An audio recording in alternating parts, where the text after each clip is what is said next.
ഖജനാവ് കാലി. ഖജനാവിൽ പൂച്ച പെറ്റുകിടക്കുന്നു. മുണ്ട് മുറുക്കി ഉടുക്കണം. കേരളം പാപ്പരാണ്. അധികാര സ്ഥാനത്തേക്ക് എത്തുമ്പോൾ കോൺഗ്രസ് സ്ഥിരം പറയുന്ന പല്ലവികളാണ് ഇവയെല്ലാം. ഇനിയുള്ള കാലങ്ങളിൽ ഈ നുണകൾ വീണ്ടും വീണ്ടും ആവർത്തിക്കുന്നതും നമുക്ക് കാണേണ്ടി വരും. അതിന്റെ ട്രെയിലർ ഇന്നലെ തന്നെ AK ആന്റണി പുറത്തുവിടുകയും ചെയ്തിട്ടുണ്ട്. തെരഞ്ഞെടുപ്പ് കാലത്ത് നൽകിയ വാഗ്ദാനങ്ങൾ പാഴ്വാക്കായി മാറുമ്പോൾ ജനങ്ങൾ ചോദ്യം ചെയ്യുമെന്ന ഭയത്താൽ ഒരു മുഴം മുന്നേ എറിഞ്ഞ കമ്പാണ് ഈ പാപ്പർ വാദം.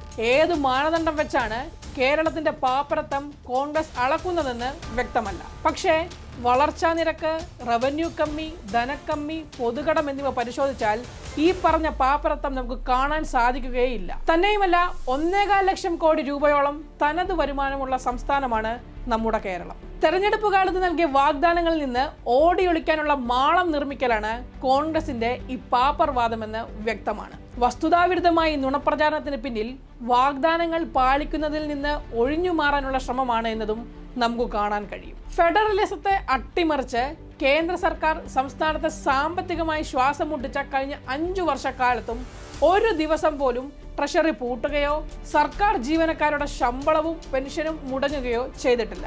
സാമ്പത്തിക ഫെഡറലിസത്തെ തകർക്കുന്ന കേന്ദ്ര സർക്കാർ നയങ്ങൾക്കെതിരെയും കേരളം കഴിഞ്ഞ കാലയളവിൽ പോരാടുകയായിരുന്നു. രണ്ടാം പിണറായി സർക്കാർ അധികാരമൊഴിയുമ്പോൾ 4000 കോടി രൂപ ഖജനാവിൽ നീക്കിയിരിപ്പുണ്ട്. ക്ഷേമ പദ്ധതികളും വികസന പദ്ധതികളും സമഗ്രമായി നടപ്പാക്കിയ സർക്കാരായിരുന്നു 1ഉം 2ഉം പിണറായി സർക്കാരുകൾ.